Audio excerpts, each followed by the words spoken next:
Tsukishima's our friend, Dai. He's my friend. He's your friend. He's all of our friends. Tsukishima! Or Tsukishima. Funny, that friend. I never did learn how to pronounce his name. Yeah, that's why you need to practice your Momo stabbing technique. If you need help, just ask Aizen or Hitsugaya. Or Hitsugaya. You firmly take this on Puck toe and thrust it in her from behind, piercing her chest. And if you're lucky, she'll die. What is wrong with you? God. It's what everyone wants. No, you're no longer Tsukishima's friend. Get out of here. I'll say, fuck. You know, this week, as of the doing of this, has taught me a lot. Watching lots of shit will make you go crazy. Because first, there was E3, which I don't care what anyone says, this was potentially the worst E3 I think I've seen. Tell me I'm wrong. And then there was the Fullbring arc, back to back. Yeah, I told you it was gonna be even dumber than you thought it was gonna. Oh, there were some aspects about this half that I thought were okay, and then there were others that are like, just why? Just like last time. But enough Mostly stalling. just why. We got a lot to get to. And yes, I know, so I was gonna bring this up. Matt Mercer's Leorio and Hunter x Hunter, Christina V's Killa. She's also in Genshin Impact as two people. Zing, Joe, and Bennett. He's not surprised yet. Yet. Alright. Now let's get to this. So the first episode is a New Year's special because Pierrot have time for this, even though they were planning to cut the anime short anyways. So what's the point? Yeah, they must have imported it from America. That is a quote made in this episode, but Izuru is tasked by Shuhei for the Soul Reapers Bulletin, meaning it's another reference to the illustrated guide, the Soul Reapers thing, to bring all the squads together for some form of unity, and his idea is a kite flying contest. It's so they wouldn't have to animate much. Well, they gotta save all the animation for the true stuff, the Fullbring stuff, man. But yeah. Oh joy. It turns into a competition because everyone's like, no, my kite's better. My kite's better. And you even get Maurecchio trying to take out the Soul Reaper Women's Association kite by claiming women are all naturally weaker than men. Oh my god, Maurecchio. You said this with who your captain is, you dumbass. How has Soifo not killed him yet? Well, she kills him in this episode. Yeah, there's also the Squad 13 kite made out of Ukitake's image, which is when the Squad 3 duo that gush over him made the comment saying their kite was made with goods imported from America. I have so many questions.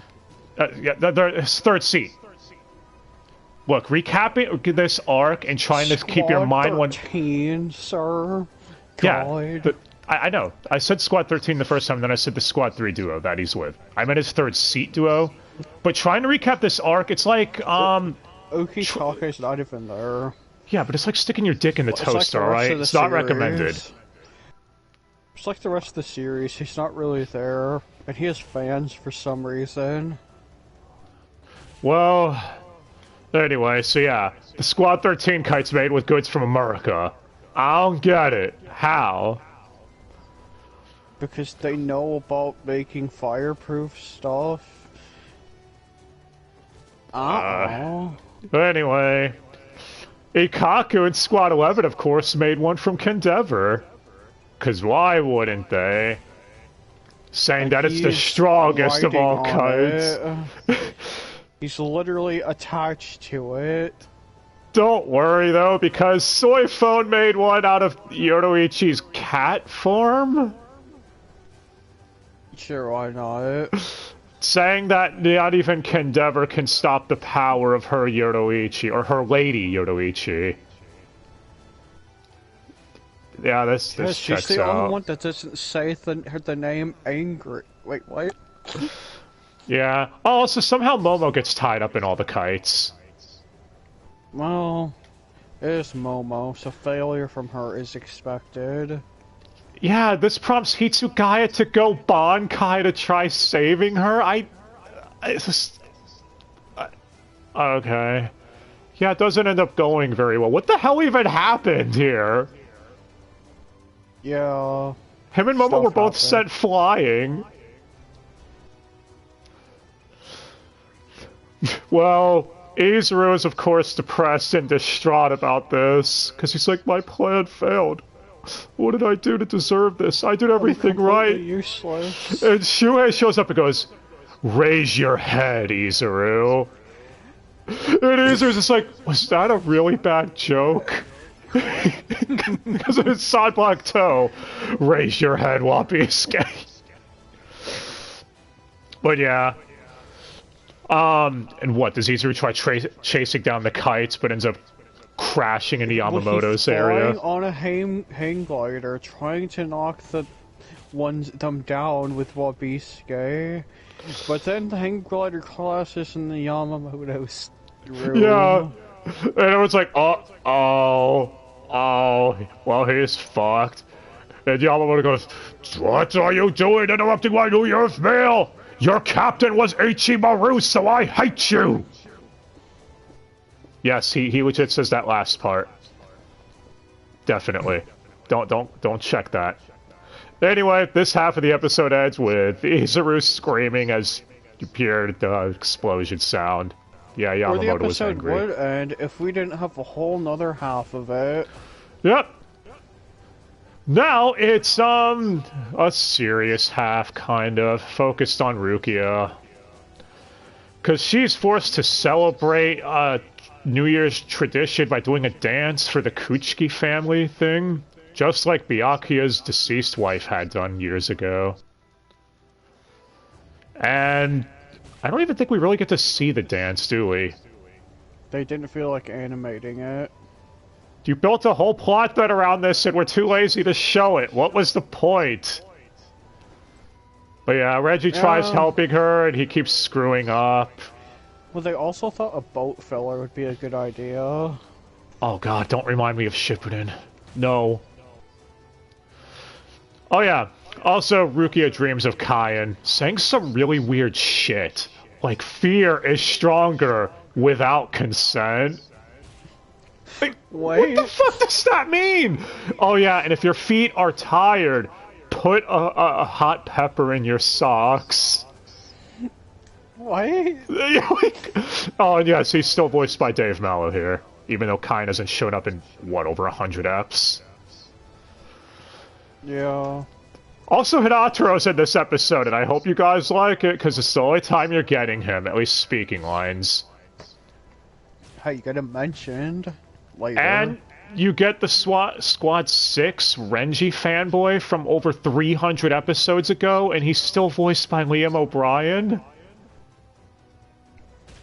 I don't know whether to congratulate that continuity or not, because how many times they fucked up switching Fuzz before. I'm looking at you, Rudabone. You had a different VA every episode for like the first 10 you were in. Yeah, it's what he would have wanted. But yeah. Well, Renji, in trying to help out Ruki, ends up ruining her ceremonial kimono that took months of preparation. Then Ruki is distraught. It takes Byakuya reassuring her, the kimono wasn't the thing. It's mainly the dance itself. Don't worry about it. So her and Renji make up as she gets ready to do the dance or whatever. The dance of solitude. Also, she makes a comment in the episode preview saying Kaien was 100% right. During the dance, when she felt like she was exhausted, she did have a pepper in her socks, and it worked. And even Reggie's like, what? Yeah. Well, break time's over, Dai. It's time to get back to Fulvering. Oh no. So you ready for the stupid dial to get broken? Because Well, it's first we're getting there. recapping of what happened last time with Rukia putting energy into some object. Hey, she has a lieutenant's badge for some reason. Wonder what that's about. Yeah, and she has a different appearance from that filler. It's like they weren't even connected. Okay, so might as well say it now. You find it out later in this part. Rukia is a lieutenant now. Which is why people say Hellverse, because Ukitake calls her Lieutenant Kuchiki in that film, has to take place after this arc, but doesn't really work when everyone still has their pre-time skip appearance. So, placing movies and shonen aside, well, because that's the most painful thing to do. I mean, sometimes it could work. I guess the fairy tale movies are alright placed, depending on what you do. But anyway. Well, Chad is training in the game world to try and get stronger for Tsukishima, because he recalls Tsukishima stabbing him, but there was no wound. It's very strange. And Orihime is trying to defend Ichigo as he recovers, and Tsukishima's like, you can't force me back, I'm gonna force him to fight, even if he's not fully recovered. Tsukishima?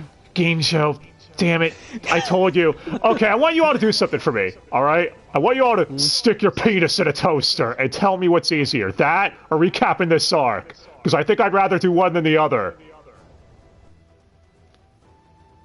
You see, it's making me lose my mind. It's making me legit lose my sanity. And we're not even at the stupid part yet. I mean, I know Ginjo just kind of sort of exists, but how could you forget about... Who are we talking about again? I don't know. Anyway, about Ginjo and Ichigo fighting, as Orihime uses her Kanten Sanshun, or whatever you want to call it, to force him back and repel him. Orihime repels Ginjo like it's nothing.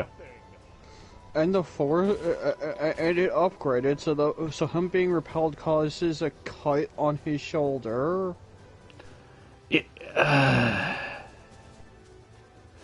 And she even makes a comment saying that her and Chad trained for the last year and a half, waiting for the day when Ichigo would eventually get his powers back, because they knew the day would come where they'd have to fight alongside him again.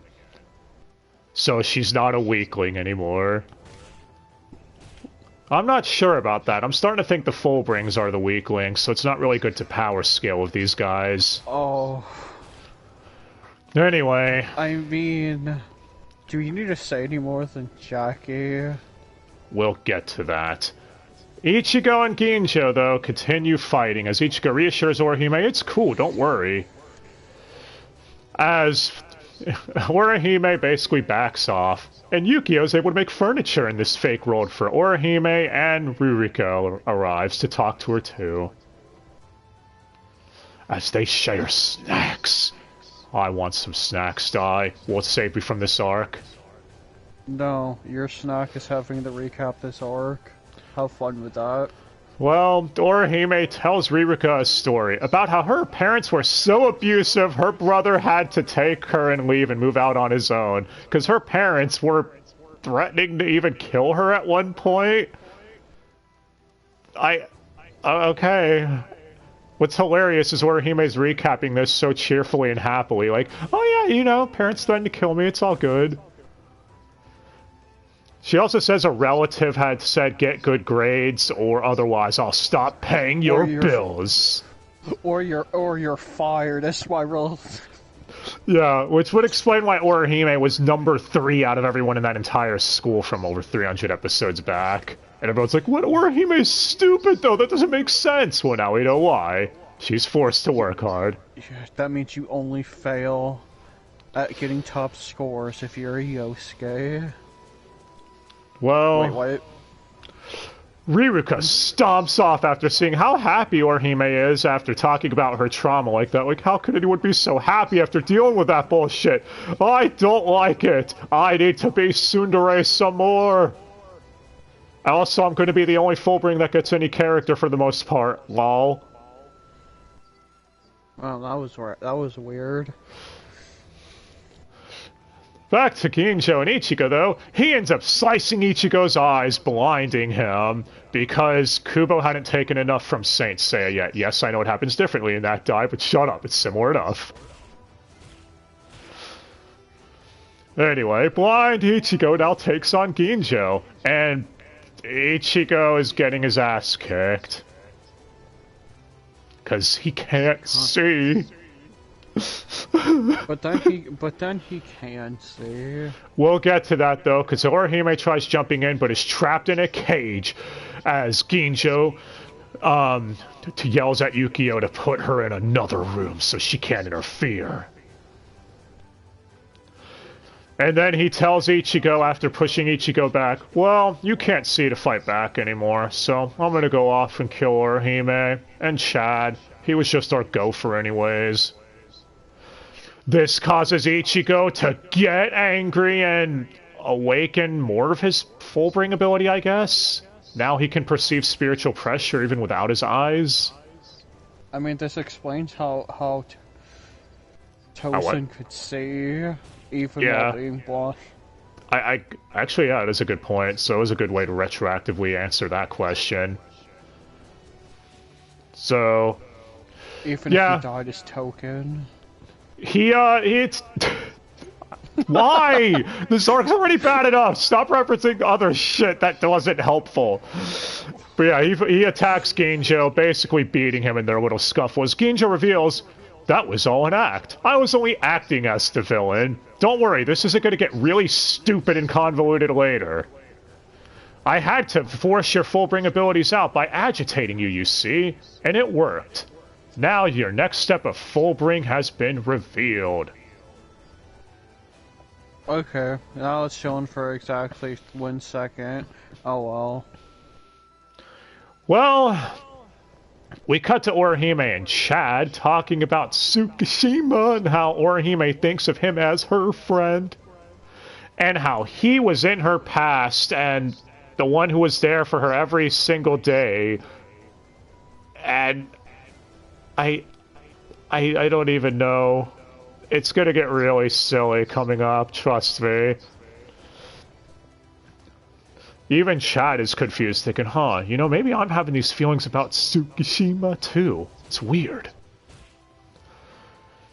Yeah. Cut to Ginjo talking to Ririka, because Ririka's still complaining about how the plan is going with Ichigo. And Ginjo says, why do women have to nitpick everything before she hits him? Ginjo. Wait, does that make us women? Because we're being nitpicky assholes towards this arc. With Ginjo's logic, I mean. What? No, it's this arc.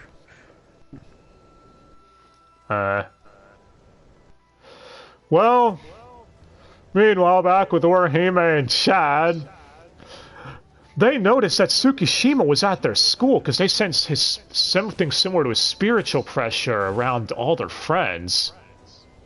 That's weird.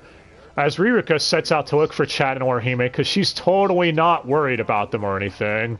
Definitely not. Yeah. Also, while this is all going on, Uryu left the hospital on his own, even though he wasn't meant to check out yet. So sad, man. Uryu, I hope you get some important stuff to do later. And it doesn't account to just being silly. Really silly. Really silly. Well, after finding out Uryu left, Chad and Orihime planned their next move, which is going to Shishigawara, or Moe's school. See, Dai Todd's name is Moe, 'cause he's cute. Don't shoot him, he's not an infected. How many people are gonna get that reference? Like, 2. Oh wait, not. Oh wait, like 8 people watch this. 1. What? That's mean. Anyway. Well, Ririka's been stalking them towards Shishigawara's school as Tsukishima finds and stabs her. He's been practicing his Momo stabbing too, it would seem. Yeah, during this though, Orihime's asking Chad, just like, why are we going after Mr. Tsukishima? I mean, he did help us rescue Rukia, right? He's been with us ever since the beginning. And, yeah, we're here. Tsukishima then appears, prompting Chad and Orihime to attack him. And yes, they do nearly defeat him. Damn it, Tsukishima. Supposed to be our main villain of the arc, dude. But alright, so they nearly defeat him before Chad starts remembering that Tsukishima was his bestest friend ever, and that he gave him the coin. He could help get the coin back from those dogs under the bridge. Yeah, it wasn't Ichigo, it was Tsukishima. And Orihime remembers Tsukishima being the one she really had feelings for. They can't bring themselves to hurt him. Orihime even thinks Tsukishima was her brother the whole time. That's right. Yes. We're going to explain guys. How this could have been handled so much better, to be honest, with his ability and fixed a lot of issues, but it's just mishandled the hell out of. But we'll get to that in a bit. And his abilities are just made up as it goes on. Well, we cut back to school where Keigo tells Mizuito a story about a squirrel running down his pants leg on the inside of his pants. What the fuck?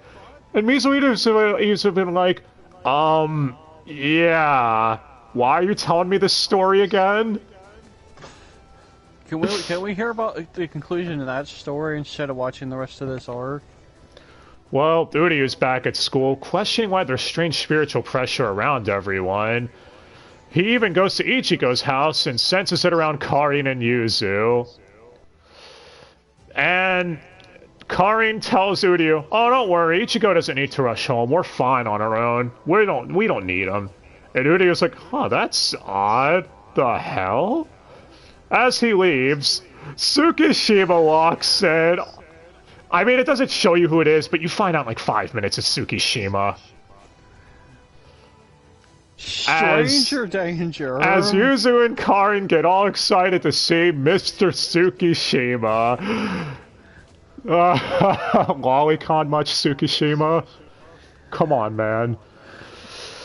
It gets dumb, but wait, it gets dumber. Much dumber.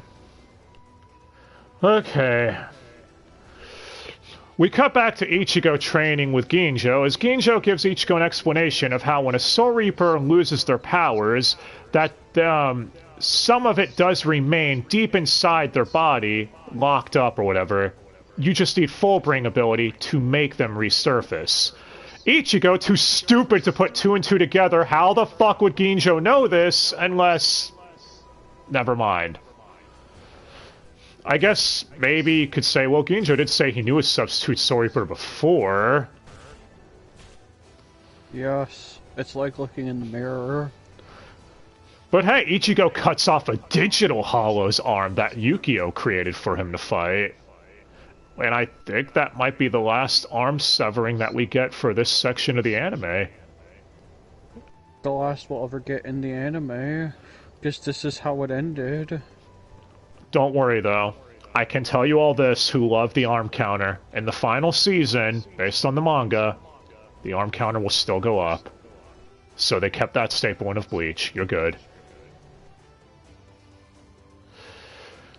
Anyway, it's also explained here that Yukio's PSP is a hyperbolic time chamber that Ichigo has apparently been training for an extended period of time, even though only a day passed outside in the real world, because time chamber bullshit. Not like it matters. Well, Ginjo tells Ichigo, you better head home, man. I bet your family's worried about you. Oh shit, I haven't even called them! Damn it, I knew I should have gotten more minutes on my cell phone. I bet Ichigo still uses a flip phone even in 2021 if it were still around, huh? I mean, Uryu does. Remember the preview dog? Yes. His display's even in black and white.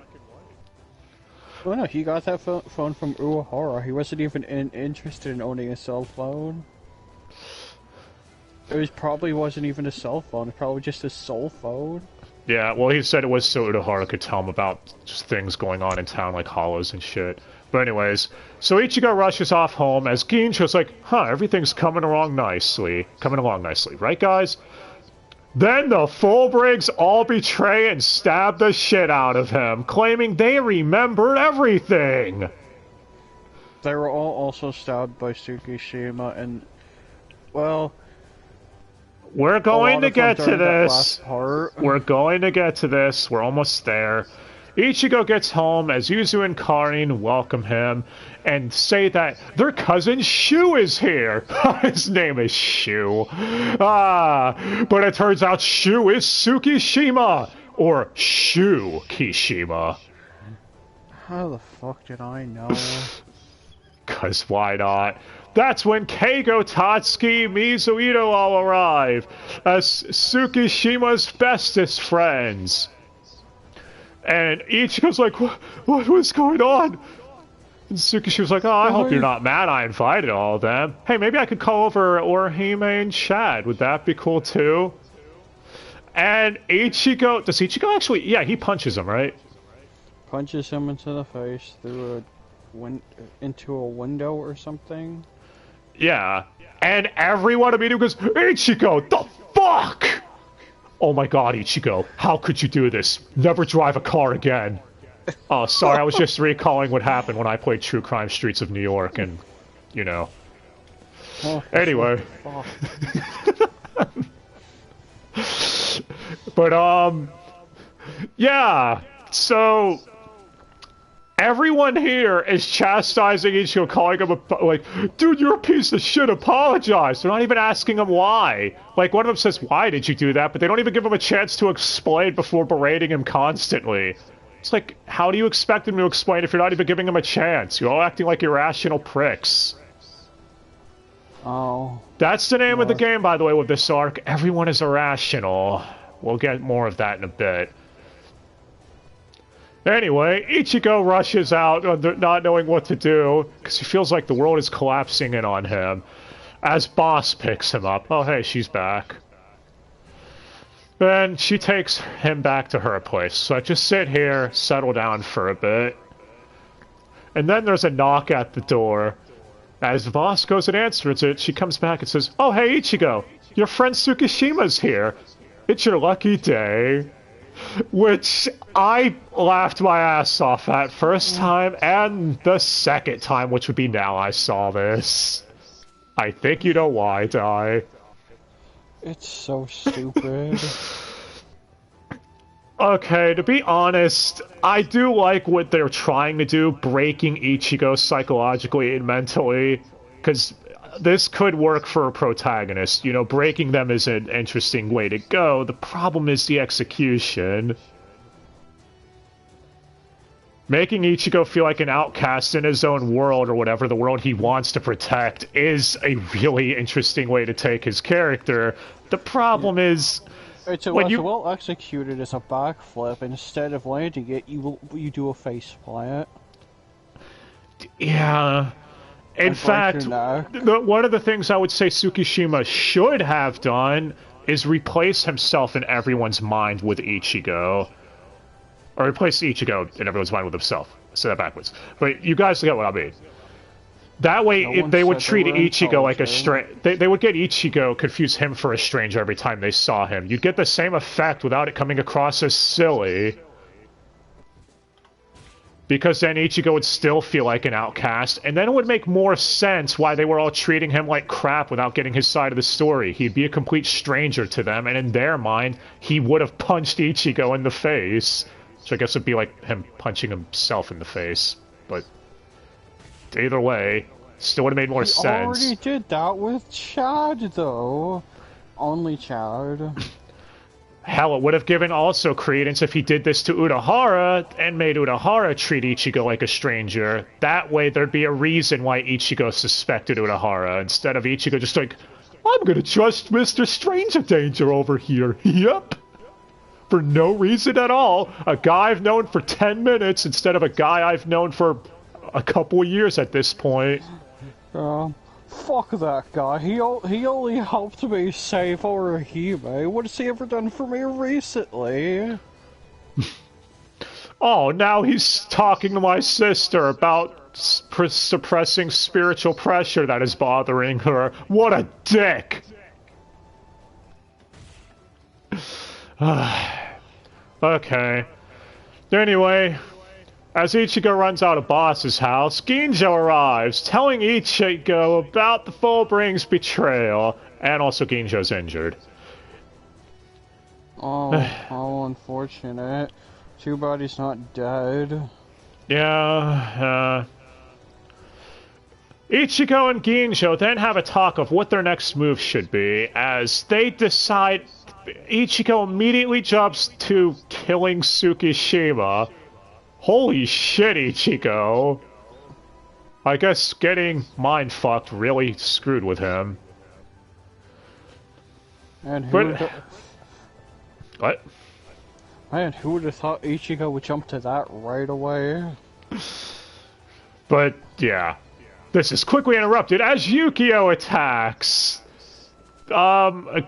After a short scuffle, though, he agrees to take them to Tsukishima, as long as they don't fight back. Which this is their chance to assassinate him, thinks Ichigo. As they arrive, it's a party with everybody! And Ichigo's like, shit, I can't kill him now, my sisters are here. Including you! And my friends are here too!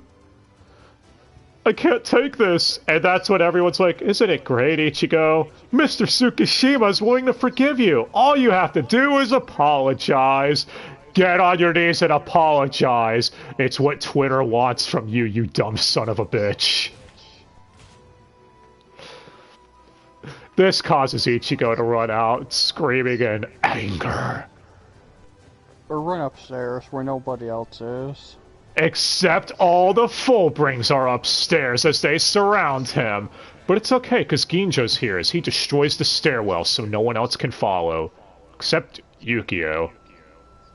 Wait, so none of the other Fullbrings can get up there? You mean Dirty Boots means Dirty Boots can't jump up there or anything? Well, all of them are already up there. I guess that's true, but I mean, I guess if they knock them off, could they get back up there? It means everyone downstairs who's just a fucking surveyor. Oh. I guess. Would anyone want to follow them up there, though, is the question. You know, Tsukishima's up there. Well, Ginjo decides to take on every Fullbring by himself, while Ichigo takes on Tsukishima, who is everyone's friend. As Chad and Orihime step in to save Tsukishima from Ichigo. And Chad and Orihime tell Ichigo, how could you attack our bestest buddy? If it wasn't for him, we would have never made it this far. As they recall redrawn scenes from the earlier scenes in the anime, where Tsukishima was there the entire time.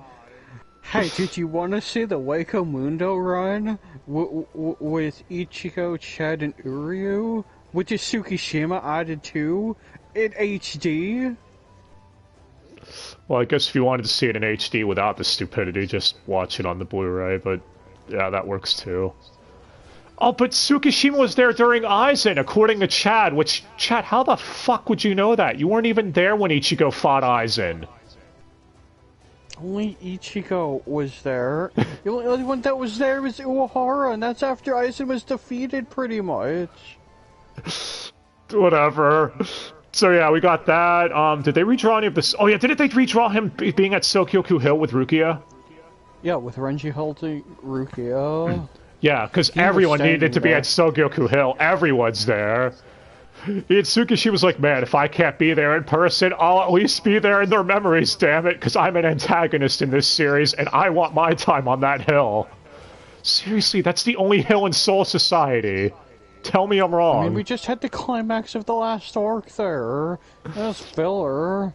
There's a better climax than we're gonna get here. Spoilers. Well, we get a quick scuffle of Chad versus Ichigo, which, again, this would have worked better if Chad forgotten who Ichigo even was, because he could have thought Suki was Ichigo this whole time. That way Chad would have felt like he was fighting a stranger. Which is what... It would have added more urgency to the... Yeah, it would have added more urgency to the fight. Yeah, some of the memories imply that Tsukishima gave Chad the coin, or protected him. It got him his coin back from the gang members or whatever. Which is what Ichigo did. Yeah, Chad still remembers Ichigo. That doesn't make any sense. I guess he thinks Tsukishima's his best friend and Ichigo's just a normal friend? Anyway, as that fight starts up, Ginjo's taking on all the Fullbrings as Shishigawara's here too. And he explains his ability as he knocks down a chandelier with it. But only the screws come out. You see, Shishigawara's ability is the jackpot knuckle. Every time he hits something, he gets the jackpot, so it immediately breaks the item. Doesn't he hit Ginjo's sword too? Yeah, breaks part of the guard. Yeah. And again, this arc does suck dicks, but Shishigawara's ability I think is kind of cool. Also, it's Todd. He's doing an amazing job with what he's given here. But hey, and he was only here twice, unlike you, Ginjo. Fucking Travis. But Ichigo uses a Getsuga Tensho, combining his Fullbring and Soul Reaper powers together to try knocking back Chad, Tsukishima, and etc. But during this scuffle, as Ginjo is struggling against, what, 4 of them? Because it's Jackie, Riruka, Shishigawara, and what, Time Man? Who's solid, that's Dave. Where the fuck is Yukio this whole time? I thought he could get up the stairs. What, did he just choose not to? I don't know, he might have been there. I don't care. Well, because I remember Ginjo saying, like, damn, I'm struggling against all 4 of them. Whatever.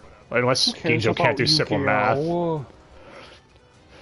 Well, anyway, Tsukishima then stabs Ginjo without leaving a wound, and Ichigo's like, oh no, that means Ginjo will be his friend now! That means I'm gonna be all alone like a zombie apocalypse! They're all just gonna be saying, one of us, Tsukishima. The cult of Suki is what they'll call it. And... Alright, we're getting there. We're almost there. I know what part you've been dying to get to, Dai. It's coming up. Because we haven't gotten full stupid yet. So, Tsukishima's like, Ginjo's like, don't worry, Ichigo, I'm fine. Even though Tsukishima stabbed me, it's all good. He calls him Kurosaki this time, not Ichigo. That's the first go, like, oh, something's off about that. But I'm Ichigo. I'm not going to notice that right now. Which I nitpick more of, but he is in a panic state and distraught.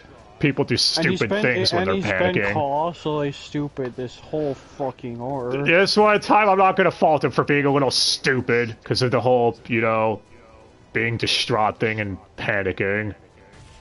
Anyway, that's when Uryu arrives, telling Ichigo to move out of the way, because Ichigo's like, damn it, Uryu, you're aiming your bow at me! No, you idiot, I'm aiming it at the guy behind you! He's the one that stabbed me! And Ichigo's like, what? And he says, move out of the way, Ichigo, and get behind me. Ichigo's just standing there. Yeah, because Ichigo's like, wait, you mean he's the one? And then Ginjo stabs Ichigo. He's standing there with the biggest rape face you could ever have. Yeah, Ichigo, I want you, and I want you bad, man! Oh my god. But it turns out Ginjo was evil the whole time, and he takes down Uryu quickly. Oh yeah, he tries stabbing Ichigo, but he misses because Uryu takes the blow for him. Yeah, that's what happened. Wait, yeah, I thought Uryu got... he stabs... He slices Ichigo. Ichigo. That's the fusion. Okay. And Uryu gets sliced by Tsukishima. Oh, that's what happened. Alright, alright. I was a little confused there by that, to be honest. Alright. Okay, so... And this time, it actually does damage. Yeah, he's not using the mind break ability on him. So, we get a flashback now explaining how Ginjo let Tsukishima cut him twice.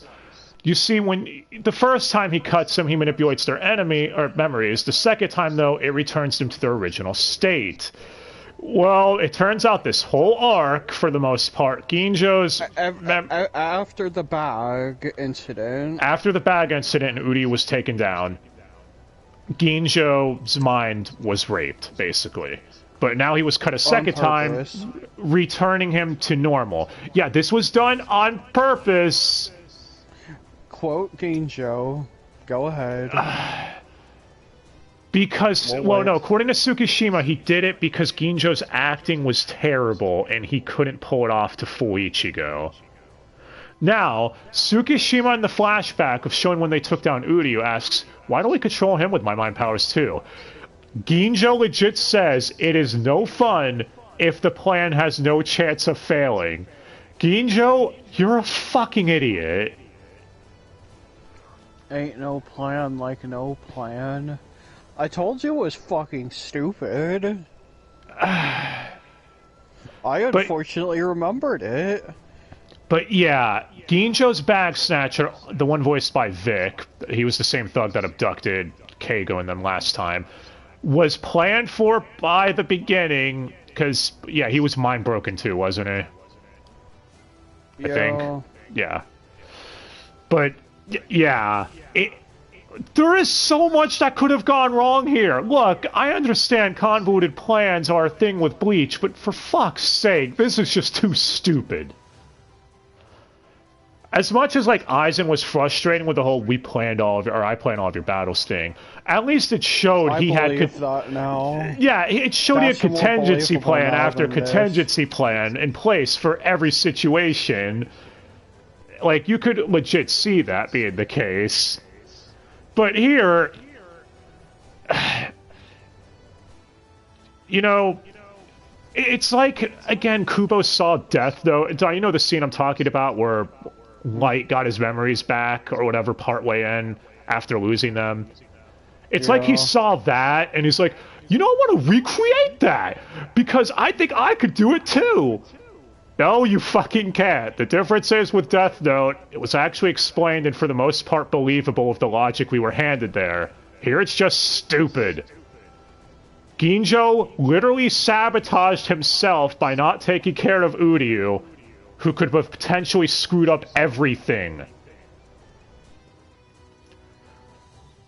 But yeah. And the only reason the plan had any chance of succeeding is because Uryu didn't want to tell anybody. For some reason, he had talked to Orihime several times, but before he could tell her anything, the Hollow had attacked that Tsukishima set loose. Which, what, did Tsukishima plan on doing it at that exact time, or was that just a lucky break for them? That was a lucky break for them. The Hollow was planned. We saw him stabbing the spirit. Yeah, but it was planned to go after Ichigo's family to speed things along, not to stop Uryu from telling Orihime everything.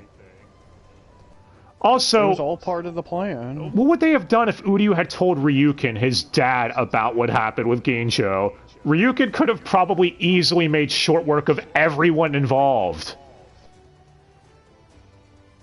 Are you calling everyone a joke? I mean, just because it's true doesn't mean you have to. Anyway, it's revealed that the other Fullbrings were cut twice too, so they were returned to normal, that they were mind-fucked this whole time as well. Yeah. That they never wanted to become normal humans, they just wanted to be with Tsukishima and Ginjo and get more powerful. Because Ginjo uses his Fullbring ability to absorb Ichigo's entire Fullbring, thus zapping Ichigo of all of his power completely. And he's crying like a little bitch. It's really pathetic. Again, I like that Ichigo is completely broken as a protag here. It's interesting to do with him. It's how we got here, though. And remember, now that you know the full plan, that pretty much 100% confirms that that Jackie scene was 100% fucking filler. You mean the one with where she was talking to Kuzusawa in the birdcage thing? Yes. Okay, how is it filler? Because of this plan. It would make no sense to have a conversation like that with this fucking plan. Yeah, but wasn't her memory still fucked at that point? It doesn't matter. It just means by showing that they wasted our time. So even if it was either that or manga, Jackie's an idiot. Which I'm willing to believe that one too, to be honest. Dirty boots. But yeah. Anyway, Ichigo being completely devastated, screaming out that he lost his powers again, and feels like he lost everything, because no one trusts him. Everyone's against him. Johnny Yamashita's do an amazing job selling it. Again, this would have worked better if we had gotten here in a less stupid way. Or, if he wasn't stupid and like, I'm gonna trust Ginjo. He seems like a really non-stranger danger guy. It would have made more sense for him to trust Ginjo if everyone else was manipulated and Ginjo was the only one that believed him up to this point. That way it would work because, like, oh, Ichigo's mind is in a vulnerable state, so of course he's going to trust the one person that's willing to hear him out, because everyone else is treating him like stranger. But then Ichigo gets Momo'd.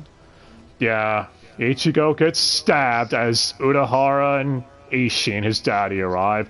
And Ichigo's like, you guys stabbed me. You're with him too, aren't you? And Ishin's like, idiot, just look behind you. And it turns out it was Rukia that stabbed Ichigo. And that thing she put her spiritual pressure in was another Zanpakuto to transfer abilities. Who would have seen that coming? No way. But hey, Ichigo has a new attire now. That means Rukia has been practicing her Momo stabbing. Why? But yeah. So Ichigo gets his powers back, and like we were saying, he's got a new appearance now too, which I did see some people sad the Fullbring appearance is kind of gone. I guess Kubo didn't feel like drawing it anymore. Good, leave it gone with the rest of this fucking arc. Alright. Well, Ichigo is like, oh, I got my confidence back. Rukia just called me a baby and immature. She emasculated me like I deserved for acting like such a bitch. For like the 5th time. Anyway, Ginjo's like, how are you supposed to take me on? I have all of your powers. And then Renji just shows up and says, shut up, dumbass. Renji, that one-liner was almost as good as the one you gave to Xylopero. But yeah. I have no idea why you were so fixated on that one-liner. What, the one from Xylopero? Yes. You know why! Come on! The one-liner was great. I didn't come here to paint each other's toenails like we were at some kind of slumber party. Came here to kick your ass. And you came here to deep-throat a sword. Wait, what? Woof. But yeah, Renji, Byakuya, Hitsugaya, Ikaku, and Kendeavor are all here. Huh, we've got a convenient number of people to take on the Fullbrings in one-on-one fights. I wonder what we're gonna do here. Anyway, they seem to have some new appearances too. Didn't you say like Hitsugaya's hair is down now? Hitsugaya's hair is shorter, therefore making him shorter as well. Well, it's revealed that they all put their powers into the sword that revived Ichigo's powers. And Yamamoto also gave an order to all squad lieutenants and captains to do the same. Actually, he even did so himself. Yeah, he's like, I owe him a debt of gratitude that I could never repay. That's why, we're going to explain something in a few episodes that makes this look really stupid and kind of contradictory. I have a feeling that thing we're about to get to is really poorly explained. Well, it's a few episodes away. We got a lot of stuff to get through first. A lot of dumb stuff. So Ichigo attacks Ginjo, easily overpowering him, using a Getsuga that splits the clouds and the building. And Ginjo's like, holy shit, what am I to do? Oh yeah, this one Hinata is also mentioned as one of the ones that put spiritual pressure in the sword. And Urahara and Yoruichi too. Man, I wonder why her name wasn't said angry. But yeah.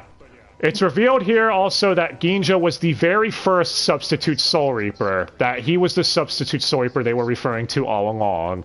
Okay, to be honest, I don't hate this part. This actually could work and tie back into something major that was foreshadowed way earlier on.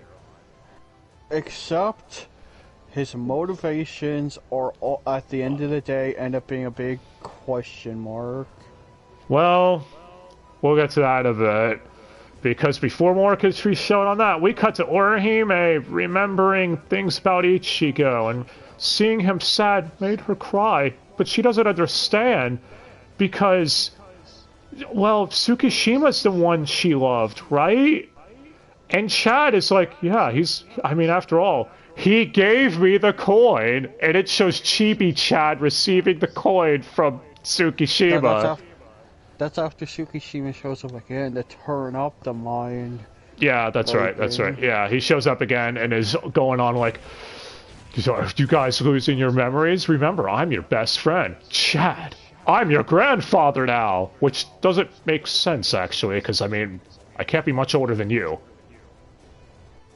Actually, how the fuck old is Tsukishima? Who cares? I mean, he's been with Ginjo since the beginning, and Ginjo, we already know, is probably in his, like, 30s or 40s. Yeah, the scene of the meeting, Tsukishima was small child. Alright, so I guess Tsukishima... Yeah, so Tsukishima isn't much older than Chad, and Chad believes this. It's just silly. Anyway, Ginjo then... His powers get dumber. Ginjo then explains, what are you doing, you idiot? You've broken so many people trying to mind break them like this by forcing more memories on them. They'll be useless to us, you fool! But before we can get brainwashed Chad and Orihime, this plot thread gets swept under the rug because Urahara just shows up knocking them out. Yep, there goes all the tension of Ichigo potentially having to face his two friends. And, you know, bring them back to their senses. No. I mean, hey, we might get some full bring. Anyway, all the other Fullbrings are like, hey, you promised you'd give us some of Ichigo's power, remember? And Ginjo's like, fine, you idiots, here. Now you all are super powered too. Air quotes. And Ichigo's like, you know what? I can handle all of them by myself. Doesn't he just release like one blast from his sword and all of them get set flying like it's nothing? Yeah. Yeah. It's like, wow, Ichigo could take all of you single-handedly, and we're supposed to believe you guys can stand up to the Soul Reapers one-on-one.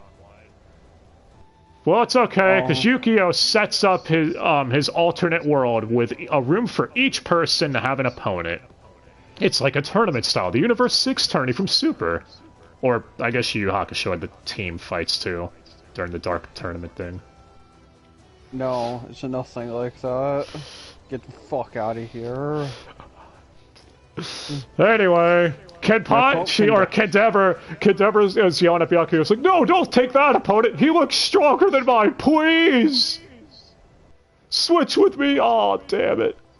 Because Kendever is forced to fight Kuzasawa, the old man, who literally goes, "You think I'm weak? Ever since I got this power from Ichigo, I now have all the power in the world, and I'm turning into the Hulk."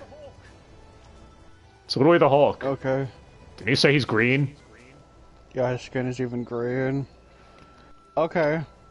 But anyways, enough on that. That was a half-baked fight. Yeah, Kenpachi just cuts him in half. Literally. Yeah, and he goes, wait a second, and then he dies. And even though the recap, he says that wasn't supposed to happen, then dies. So, Sure. What was supposed to happen? Did you think you were gonna win? What Well, are you, a fucking idiot? Ichigo and Uryu get ready to take on Ginjo, as Ikaku is facing against Shishigawara. And this is actually one of the fights I do like here. Like, Shishigawara punches Ikaku's shoulder, breaking it, but Ikaku's able to pop it back into place just by flexing his muscles or something like that. It's, I don't know. I kind of like this fight. But before I could get more of that, Renji's taking on Jackie, as Jackie's covered in, what, motorcycle engines or something? Has a motorcycle engine or pipe or exhaust pipe on her shoulder. It looks really fucking stupid. Yeah, and Renji says, huh, what's that motorcycle pipe for? Is that supposed to make you stronger whenever you rev it up? Damn it, Renji, you had a cool one-liner earlier, now you're cringe again.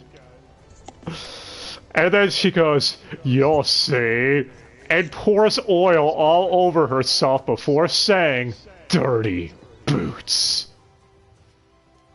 And gets the most undeserving song ever. Yeah, they fight to treachery.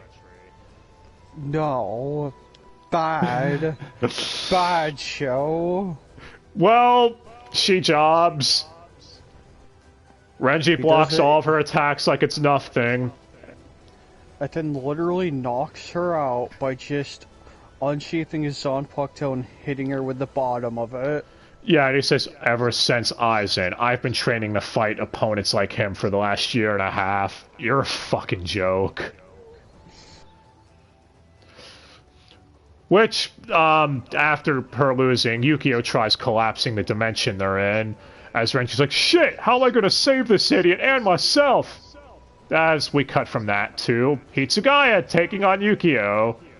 As Hitsugaya's like, oh man, I got the annoying one. He won't shut up. He just keeps talking. Please? Why couldn't you have frozen his mouth shut and put us out of our misery? Well, Hitsugaya ends up running from missiles and, fighting digital monsters too on his way to him. Yeah. I mean, this would be a kind of unique fight if the character he was fighting wasn't so damn obnoxious. It's not even a fight. Unique situation, that better. The last two. It's a unique situation, that better. But alright, so apparently Yukio, when Hitsugaya shows up, was like, no, I can't lose here. Do you know the hell I went through? My parents neglected me. He stole all of his parents' shit and left, forcing his parents into such a deep depression they committed seppuku. Why am I supposed to feel bad for this character? He's kind of an asshole. He's got a Game Boy. I thought it was PSP. Exactly. But yeah. Anyway, Hitsugaya just says, I'm sorry for interrupting your boring monologue. That was supposed to be depressing, but really wasn't. But you left yourself wide open because you wouldn't shut up.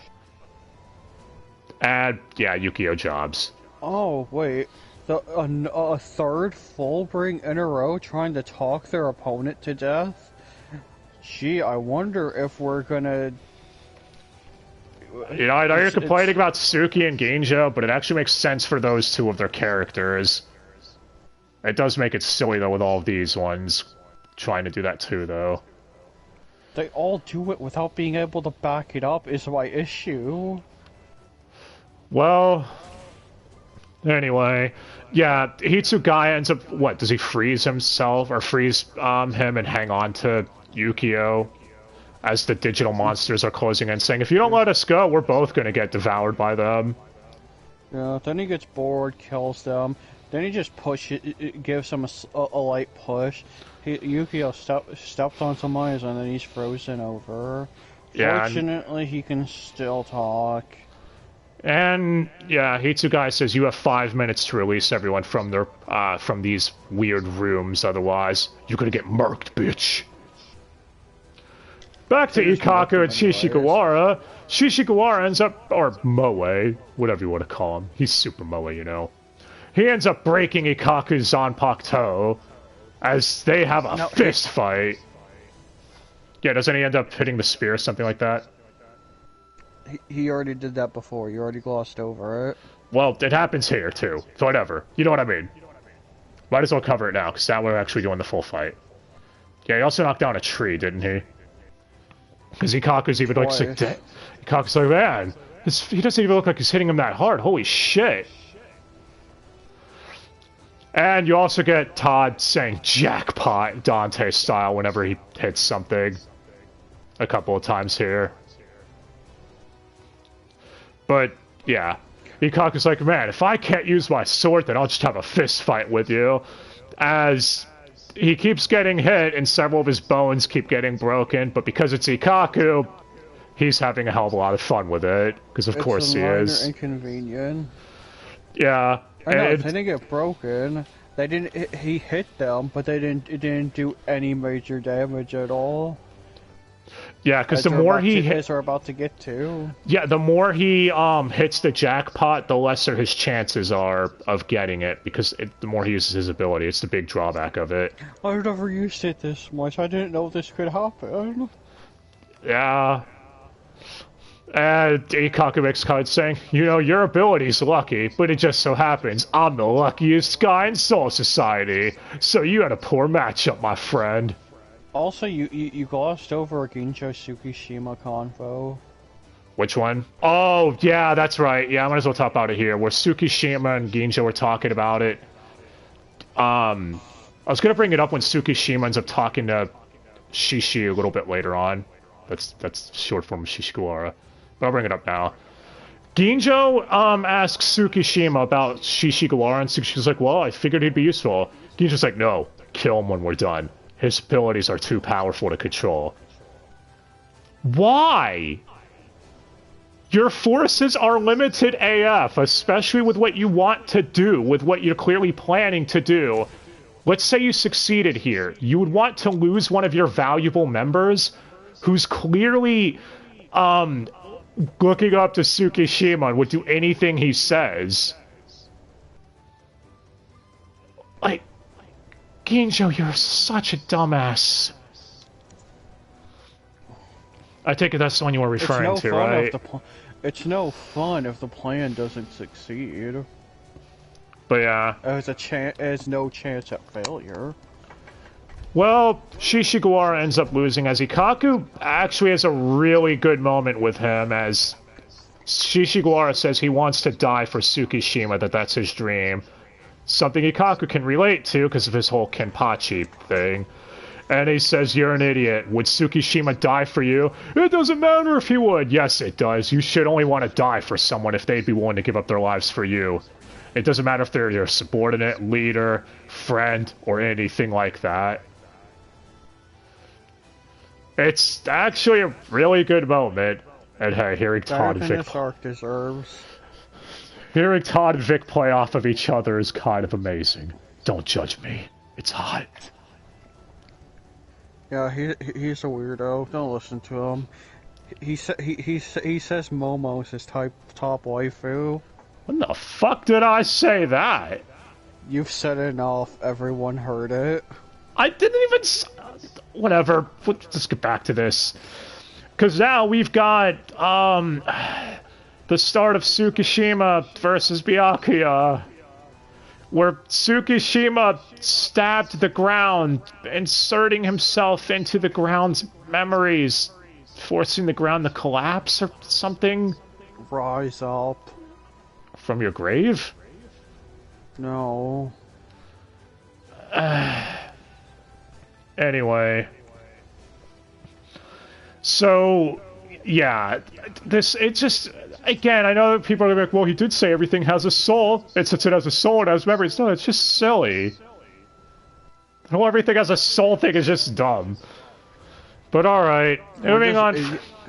What? Just making things up as we go at this point. Chad's skin has its own soul separate from his soul. Yeah, that makes sense.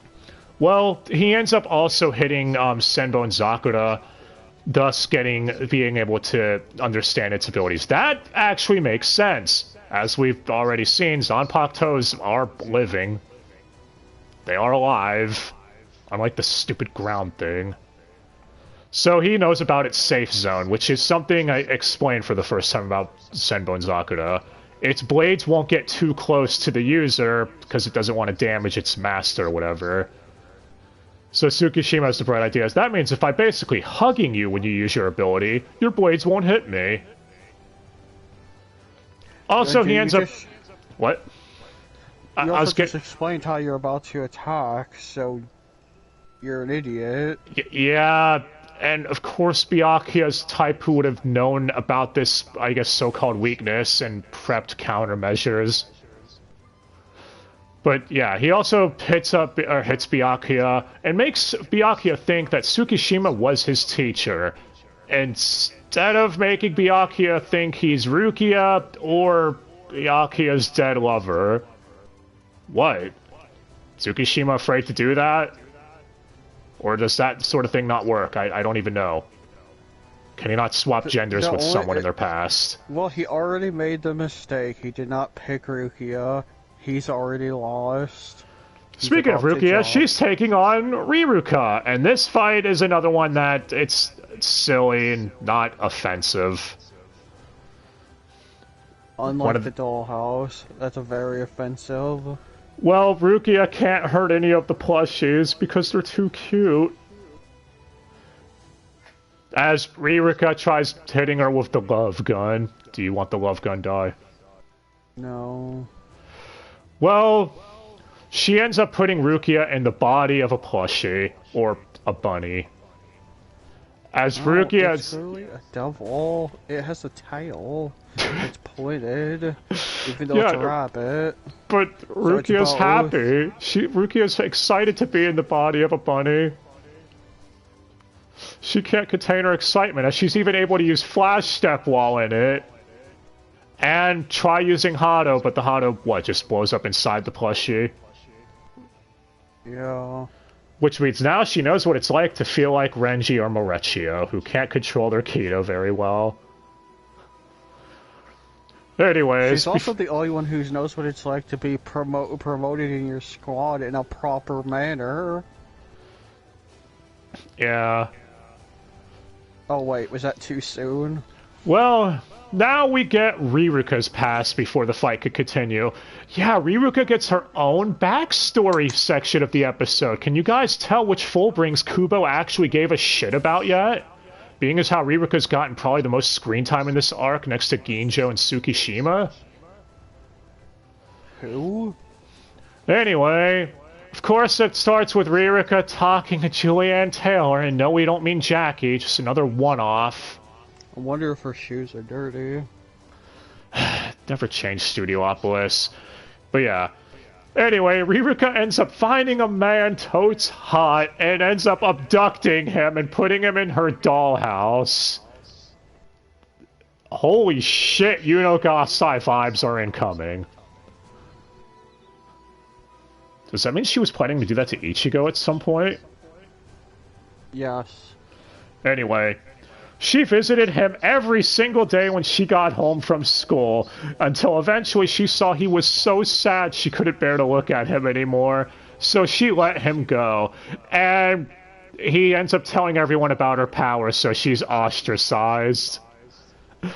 What the hell did she think would be the end result of that? Anyway... She then glosses over the other Fullbringers' past because they weren't good enough to do it themselves. They just one-sentence expositions, like how Jackie couldn't protect her family, and... Actually...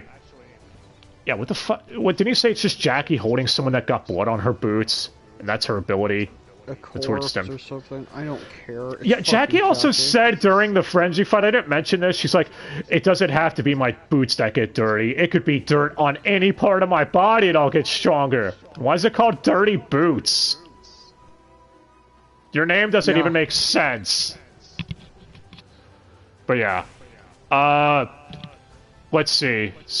I think she said something about some of the other ones too, like Yukio. Yeah, she mentioned Yukio's family neglecting him. Time Man, I don't even fucking remember because it was less than a sentence and I don't care. He got his powers and developed the God Complex. Yeah. That's essentially it. Anyway, after this is explained, Rukia then uses a tiny Sorino Shirayuki in her plushie form. Like, it's so silly, man. After using playing Invasion during it, or then it would just be. I think they play Senna's theme, which has become Rukia's theme now, because it always plays when she uses her Zanpakuto. They've at least been playing the comic relief music during this. Yeah, this fight. Again, I mean, it checks out for Rukia being distracted by plushies with her personality. And Rukia also says the whole time she doesn't want to go all out because it's against the Soul Reaper code to hurt a normal human. So, yeah. Anyway, after this, Rukia is back in her own body as Ririka has vanished and Rukia ends up passing out for some reason. Don't worry, we'll get back to that in a bit. Because now we're back with Byakuya and Tsukishima is his friend. Byakuya ends up going Bankai against him. And Tsukishima's like, Bankai, huh? You can't hurt me, though. I'm gonna be in your safe zone. What, you gonna try using Keto on me? I could counteract your Keto and... Wait, how come your sword just pierced me in the stomach?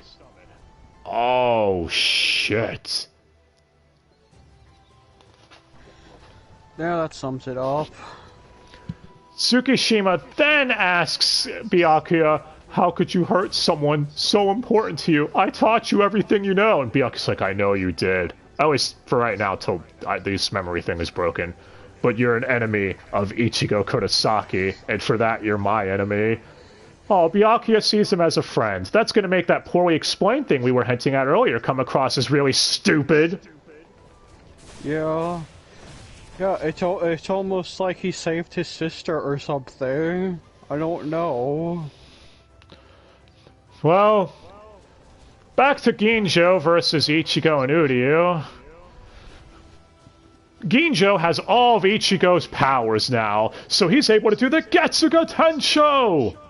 I know, he absorbs a Getsuga and then does it. Oh, because I remember Uryu saying something like, because he absorbed Ichigo's full bring, he also has access or something like that. Yeah, but he launches the Getsuga because he absorbed a Getsuga that Ichigo just did. Well, that's the one time Ichigo seems to be caught off guard a bit. Like, oh, shit. Yeah, because him and Uryu were trying to think of a plan while lying low. Yeah. And he's like, I can't think of anything, man. And Ichigo's like, oh, alright, cool. I'll just take him on head on. It's cool. And this is the only damage and the only fight that Ichigo sustains.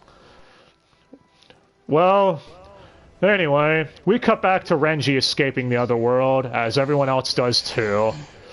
And Rukia is still unconscious. As Yukio explains, I can't undo Ginjo's room. He put a restriction on me that the only time I can undo his room is if he gives me the order to. If I break that, then my powers will do something. I don't know. It's not really flat out stated. But it's Yukio, so who cares? Anyway, back to Ginjo and Ichigo. There's a calm in their fight as Ginjo explains to Ichigo the truth about the substitute Soul Reaper combat pass, and this is one of the things that actually does explain things retroactively that does work, I guess.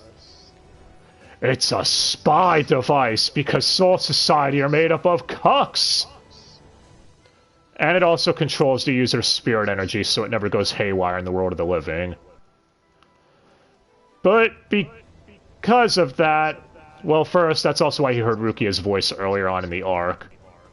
When Rukia said he would never be tempted by the enemy. And why Ichigo's powers would run out of control whenever he was agitated. Or in an angered state or whatever. So, yeah, when it comes to the super hollow form, remember Zangetsu did explain that it was his fears personified if the hollow were to fully take over. Combine that with the substitute Soul Reaper pass. Pretty sure that's the explanation. Well, and the one is as close as the one you're ever gonna get. And the one who came up with this whole plan and the creator of the Soul Reaper passes like this is Ukitake. Which I don't think anyone really saw coming with how he was. And that's why Stark, much earlier on, called him a dirty trickster, that he acts gentlemanly, because Stark knew the whole time that Ukitake was a dick. Unlike your mic is seeming to get right. No. Your mic seems to get right now. Anyway, can you hear me? Yes. Can you hear Ginjo telling you about Travis-like things? Yes, he wants... His whole motivation is he was spied on, he's mad. Oh, damn it, hold on. There we go. Okay. So, this could have worked if they would have explained anything about his motivation. Yeah, why not have it where it's like his powers ran haywire because of the spiritual pressure control bullshit? And he ended up killing his best friend or something. That would be motivation. You know, it was an accidental thing, because, yeah. At best we get, he was upset that they were spying on him. Which, I mean, I'd be pissed too, but it would just make me quit the organization. I don't think it would make me actually want to be like, I want to murk that place, etc. Yeah, and the whole reason Soul Society wants to hunt him down is because he was attacking Soul Reapers and stealing their power. What the fuck did you think was gonna happen? Which he started doing after they spied on him? Way to escalate things, buddy. Yeah, you didn't see Kojima doing that to Konami when it was found out they were spying on their emails and everything, now did you? No, he just left and made a boring game called Death Stranding. That comment's gonna piss people off, isn't it? Am I right? Anyway, Ichigo in anger goes Bankai, which destroys the room they're in, and Yukio's like, what? How could anyone have strong enough pressure to break one of my rooms? How could my room be broken? You mean how like you were easily defeated and not taken seriously? But hey, Rukia wakes up. And she's watching Ichigo, wondering what decision he'll make. As Ichigo decides to put faith into Ukitake, saying, he told me what I needed to know. Yeah, him spying on me makes him a dick, but at the end of the day, he has helped me more than not. And, yeah, Genji's like, wait, really? You're not gonna side with me? And she goes like, oh no, I mean, I'm mad, but not to that point, man. Sorry, bro. I don't remember Ukitake stabbing me and stealing my powers, or mind breaking my friends and family. Yeah, By comparison, he looks like a nice guy. Yeah, you're kind of a dick. And Genji's like, oh man, alright, fine. Well, I guess I'll go Bankai too. Oh, you have one of those? Yeah, it's just like, oh yeah, you were a substitute Soul Reaper. Which... That doesn't necessarily mean he'll have a Bankai. No, but it means it's how he does. The thing that's silly about it is Ichigo. He just exposited to you this whole time about the life of a substitute Soul Reaper and what it means for Soul Society. And you're like, oh yeah, you are a substitute Soul Reaper, aren't you? I forgot, even though you were just telling me about how it was working for them, because you were a substitute Soul Reaper. Yeah. Is everyone an idiot in this arc? Yeah. Anyway, Ginjo jobs. Not we'll get to that. Hold on. Anyway, so his Bankai. The fuck is it, Dai? This is the last time you get to really explain this for now. Just the silly, I don't know, remnants of Ichigo's full bring armor like he had before, except his hair is just white. Doesn't he have wings That's too? it. He has silly little fucking wings too. He's like. And he has skulls on his sword. Oh yeah, the hilt of his sword now has skulls on it since he's evil now. To be honest, back before my eyes were taken by the BB page, I do remember seeing Ginjo's design, and because I like stupid edgy, I thought it was okay, I guess. What? Stupid, dumb, edgy, man. It's so dumb, and it's so tryhard. No, we're not there yet. He hasn't jobbed yet. Because first, we have him fighting the Helver's OST as, we get the exposition from Hitsugaya and friends about the whole Ichigo thing. But yes, Ichigo is fighting a dude with white hair that betrayed him to the Hellverse theme, voiced by Travis, to the themes of Hellverse. Yeah, could we watch Hellverse instead? This is really shit. Okay, so Hitsugaya explains they're headed back to the Soul Society now to let Ichigo wrap up things with Ginjo in their one-on-one duel while they're fighting. And Ruki's like, wait, shouldn't we wait to see what happens? So like, nah, Ichigo made his choice. And they explain they used Ichigo to lure out Ginjo because they knew that Ginjo would make contact with Ichigo this whole time. That if Ichigo decided to go with Ginjo, they would have killed both of them. Yes, Hitsugaya says Soul Society were under direct orders, depending on the situation, to kill Ichigo as well. I'm pretty sure the poorly explained part of this is probably the plan back to after the first arc, or the Soul Society arc. Yeah, because as of right now, makes no sense to do that and give Ichigo his powers. Well, no, because I don't know about that. Because Hitsugaya even says he's like, your faith in him panned out, Rukia. You should be honored about that and happy. And then it cuts back to Rukia telling them Ichigo would never be tempted by the enemy. So no, dude, they were thinking of doing it.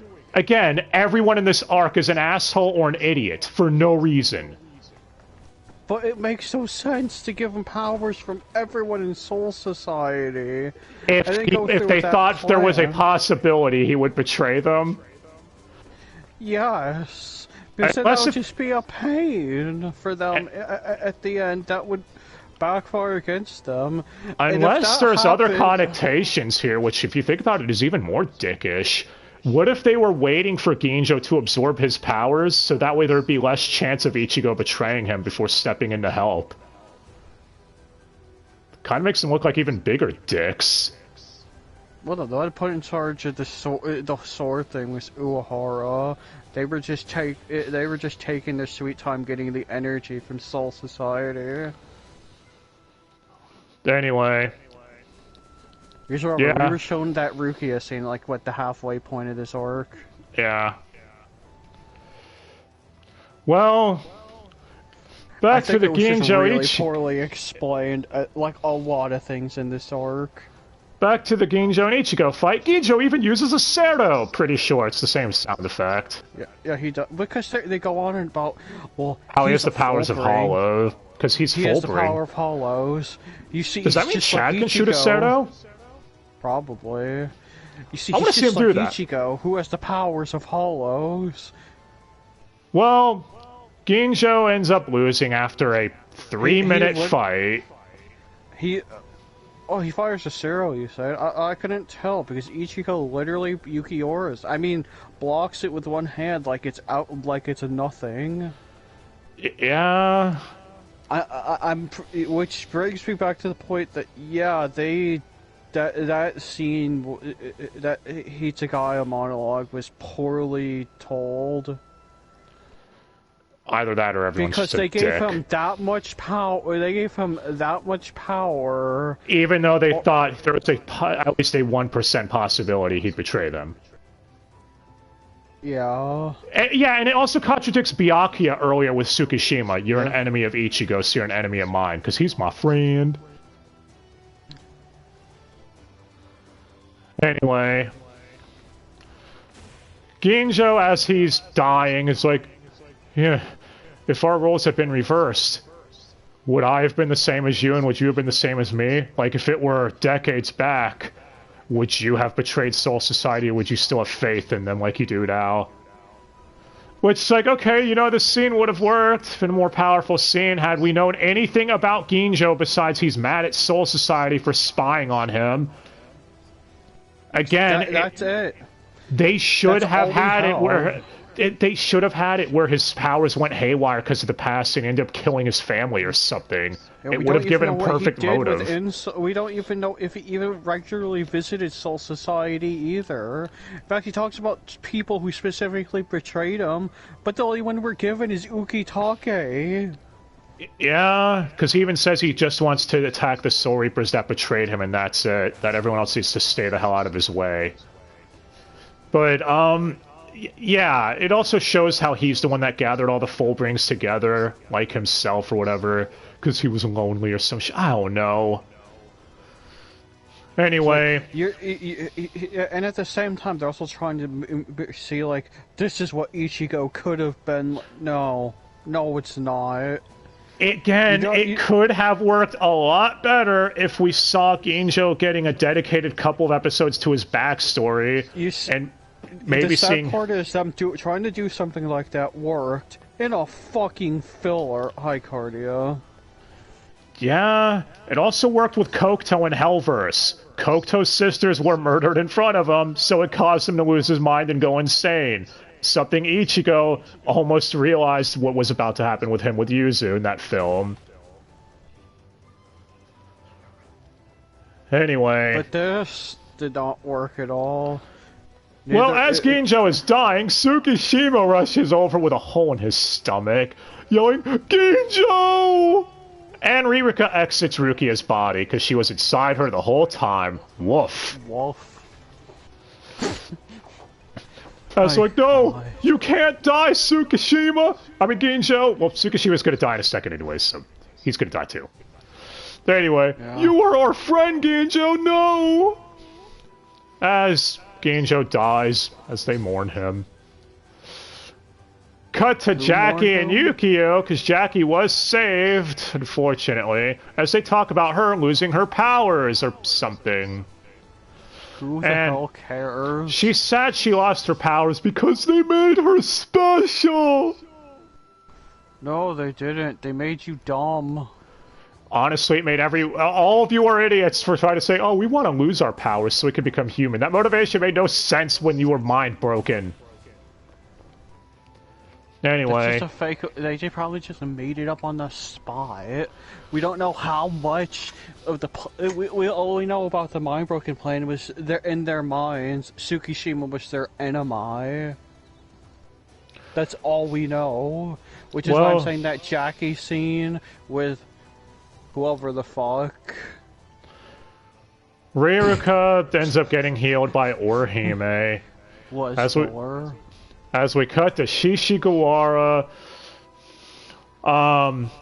with Tsukishima going, you're gonna be alright, sir, trust me. You're the strongest man I know. Damn it, Todd, you tried too hard with this guy. In fact, all of you tried too hard with these stupid Fullbrings. Anyway, Shishigawara says it's going to be a beautiful day, right? As the sunrise happens and Tsukishima ends up dying. Happy that he's not dying alone off in an alley somewhere. Again, would have been a better scene if, you know, we got more on Tsukishima's past. How about explaining how Tsukishima felt like his friends were all artificial because he had been manipulating memories for so long, and that Shishigawara, he realized, was his only one that was a real friend. No, we didn't get that. Because that would have actually been good writing. But Ginjo was a little baby. I just... Wait, he's the one that met Ginjo as a baby?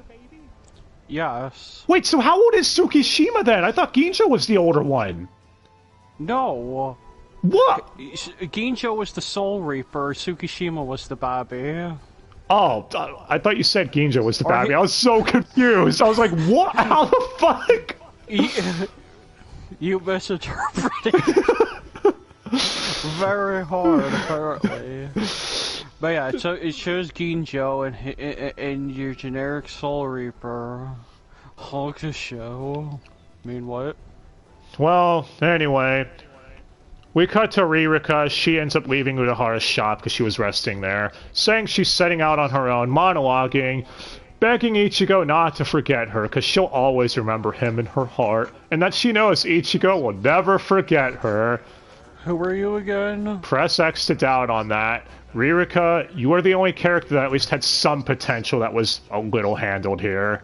I'm sure Ichigo will remember Nell before he remembers you.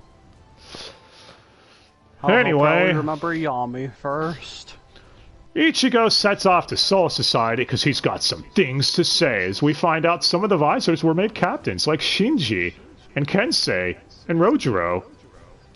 Yes, they were all just reinstated of the squads they were captains of before because Soul Society is apparently lazy at this point. Yeah, so it's like, what do you want, Isuru? Can I become captain of Squad 3? I've been the lieutenant for a couple years now. No! I'm reinstating a former captain! What? What kind of promotion bullshit is this? Anyway, at least Ukitake seems to be happy Ichigo's okay, as he's told that Ichigo's arriving by a guy voiced by Matt Mercer, fuck's sake. Who proceeds to tell a bunch of other people to. Anyway. I mean, at least Tsukishima's dead at this point, so it's not as dumb as it could have been. Well,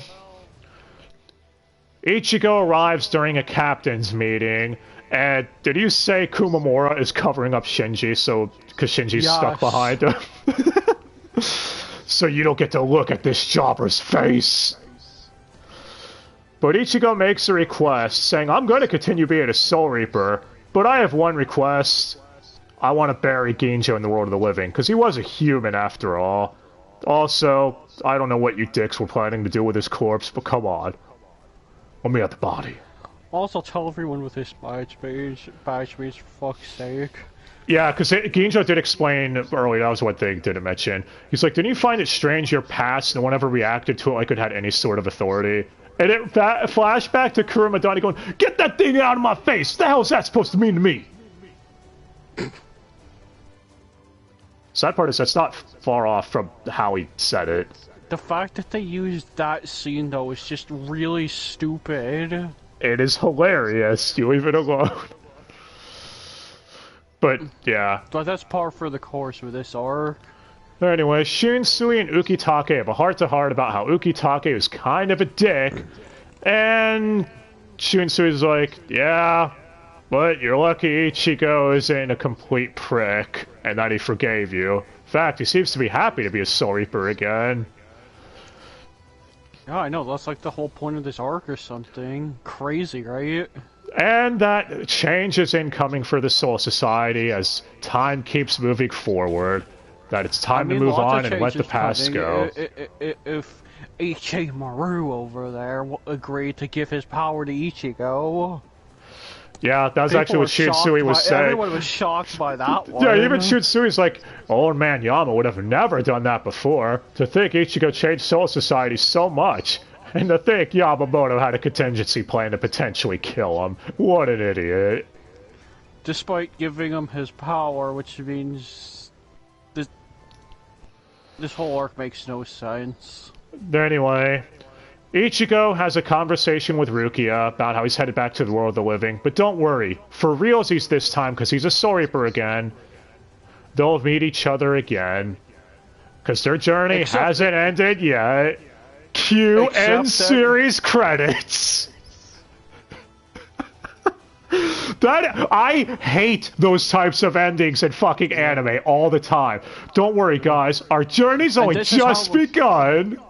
This is what makes this arc so much worse. It could have just been, oh, that's just shitty cooldown arc. No, this is how the series ended for 10 years. But hey, there's stuff during the credits, so didn't you say it's just squad stuff, like them repairing shit or something? I mean, there's a scene of Shuhei, Kimura, and Kensei visiting Togen's grave. Oh, see, that's something. And scenes like that. I mean, that's the only standout one. Oh yeah, Shinji calling Hiyori on the cell phone. Yeah, and Hiyori... She's still in the world of the living since she's in her tracksuit. Well, after the credits, we get one final scene of Ichigo returning to the world of the living and being welcomed back by all of his friends and family as they return to normal.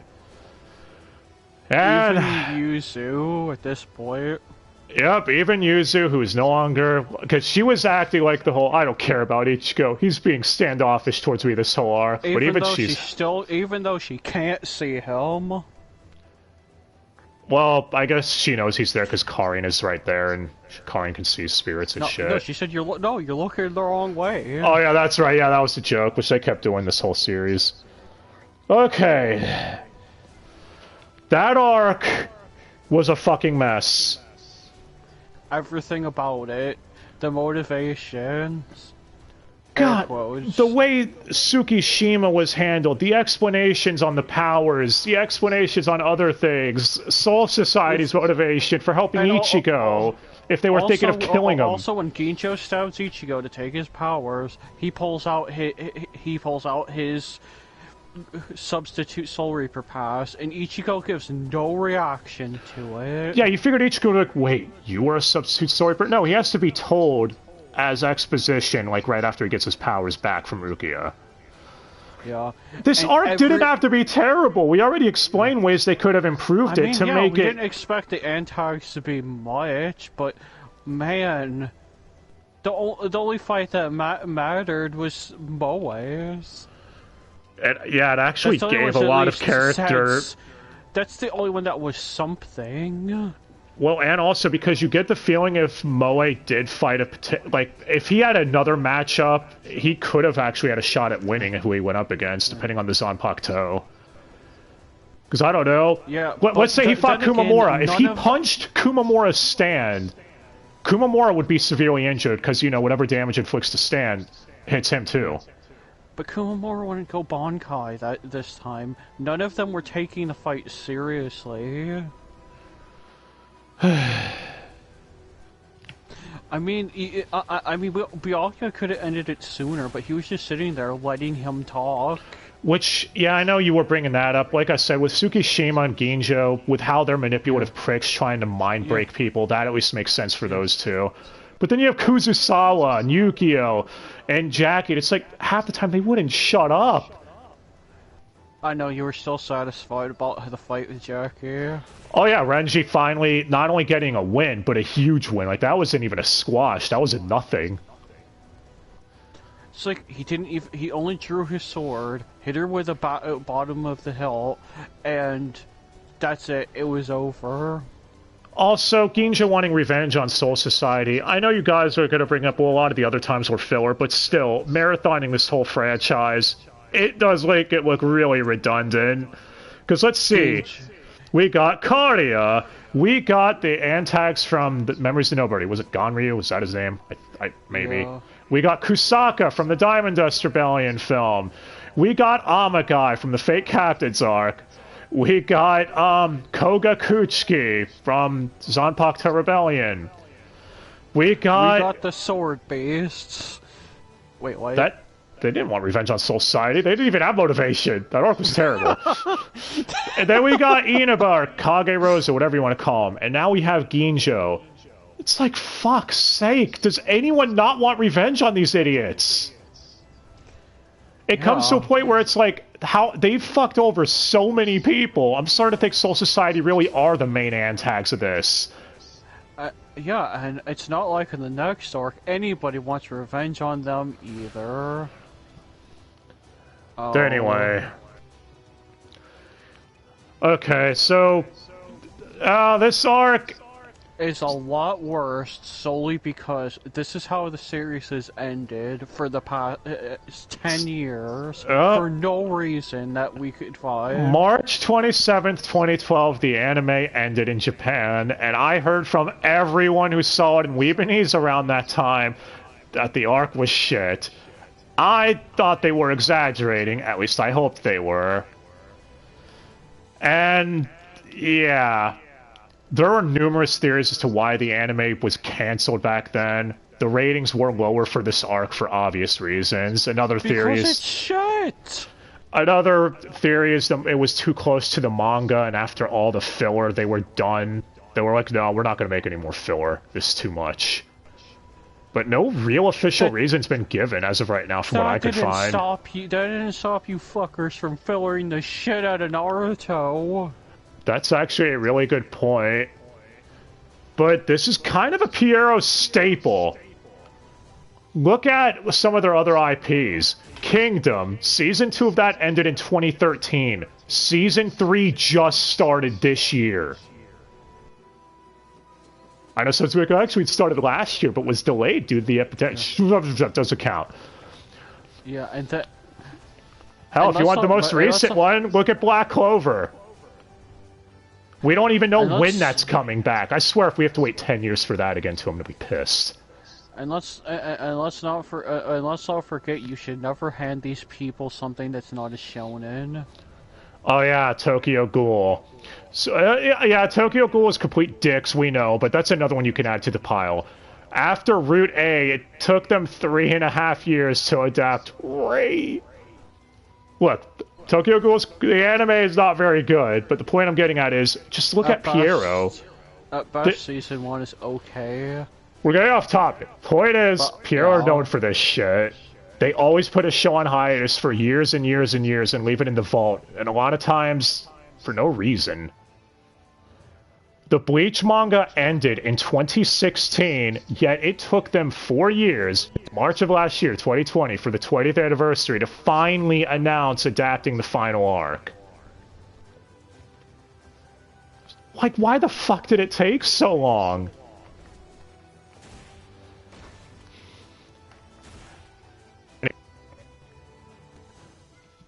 Hey. Yeah, this arc was that bad. I never went back to watch the movies or the filler arcs. I skipped over it because, hey, catch up, watch it with us on Toonami. It's like, I caught up for that. Yeah. What the fuck? This arc, look guys, I tried going into it with an open mind. It takes a lot to make me pissed off at a show, hence why you've heard me defend some of the stupid shit the filler arcs do. But I would take any of those filler arcs over this garbage. Again, I know some people like the arc, and I can see there's good ideas here. There genuinely were, but they're executed so thoughtlessly and poorly. Like, Chad and Orihime, this was their arc. Yeah, we didn't even mention that. Orihime, it's implied she's a Fullbring too, and that her brother's hairpin or whatever is her conduit. Like, this was supposed to be their arc, but yet, what did they accomplish at the end of the day? Nothing. It essentially, all this boils down to is it's an arc to give Ichigo his powers back.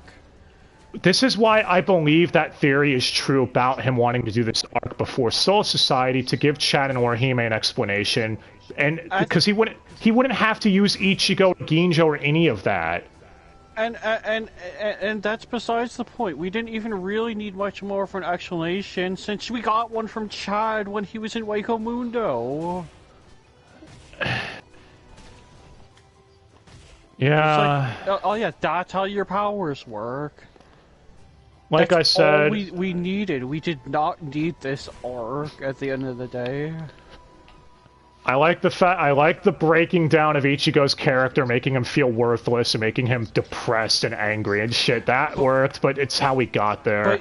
But you already assassinated his character by making him act dumber than he would otherwise. It wasn't just him. Look at Chad, man. Everyone acted like a dick. We already described Soul Society. How could you punch Mr. Tsukishima? What the fuck? That's why I said, like, make Ichigo a stranger to these people, and it works, because then they'd be thinking he's a stranger and attacking him. And yes, the reason this arc has such disdain is if you've watched the show for years, 7 years worth, and you get this. It's more worth it to watch the Fight Captains arc. It may be shit, but at least you also get better fights out of it than this. The only arc I'd say is arguably worse is the Sword Beast one, and that's because at this one, this arc at least evoked an emotion. Sword Beast arc didn't. Take that with what you will, though. Well, that's the kind of nothing's the kind of motion arcs written by a bored tend to get. But yeah, like I don't know how else to put it.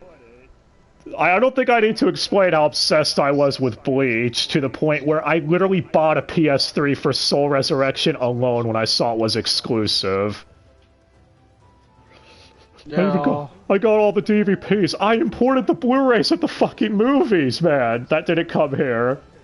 The movies I didn't watch because you made me catch up for this. That being said, though, I have seen people say Bleach is complete garbage because of this arc alone, and I can't agree with that statement. No, you can say it has one of the most garbage endings of oh yeah, no, it does. I've seen people go, "Oh, Hunter x Hunter 2011 ending." No, suck a dick. Watch this and tell me which one's worse. Seriously. It's like, oh, Ichigo just got a bitchin' new design. He got his powers back. Okay, bye. See you in 10 years. I mean, that's why Bleach was actually the first manga I looked into after this arc ended. It's like, no, I am not leaving this to be Bleach till then. Because, yeah, the dub ended November 1st of 2014, 2.5 years after it ended in Japan, and people are thinking, oh, by the time the dub catches up, maybe they'll announce some sort of return date, because the manga will be well far ahead. Little did we know, Studio Pierrot. It's like ReZero all over again. Yeah, except ReZero didn't have a Fullbring arc. Yeah, but it still took about the same length to come back. Hey, 4 years is not the same as 10. Well, 4 years after the manga ended, right? I actually do wonder if the final season was supposed to... I wonder if the final season was supposed to end this year, but, you know, the epidemic thing. I don't even know. Anyway, as much as this arc pisses me off, it was still fun, right, Dai? No. Hey, I still remember every weekend watching Bleach on Toonami. Still not gonna forget that.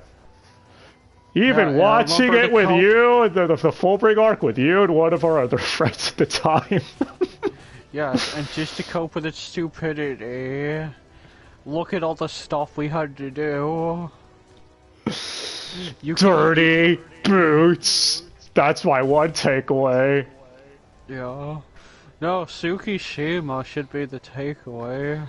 Oh yeah, and Viva Pinata, 'cause we got that free for gold that month. You named some of the units Tsukishima and Nakama. Yes, yes I did. It was so dumb. Oh man.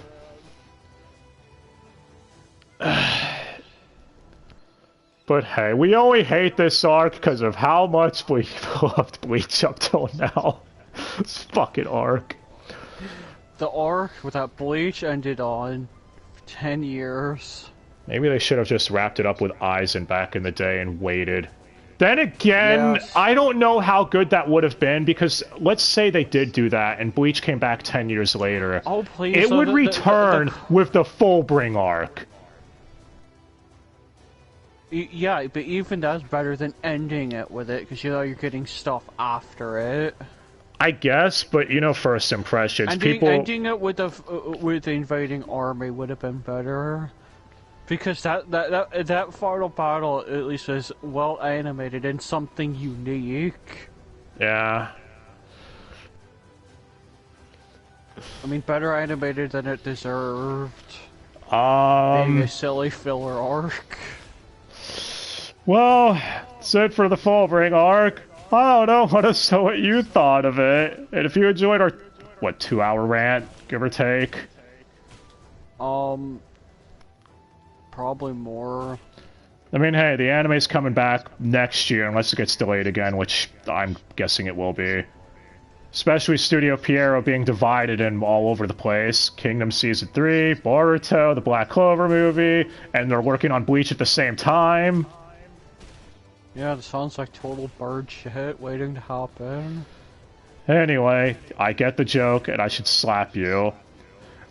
So, there is other stuff for the anime, like the Shonen Jump Special / OVAs that Viz decided not to dub, so we're not covering those. Fuck you, Viz. In fact, you could easily dub those to hype people up for the new season coming back.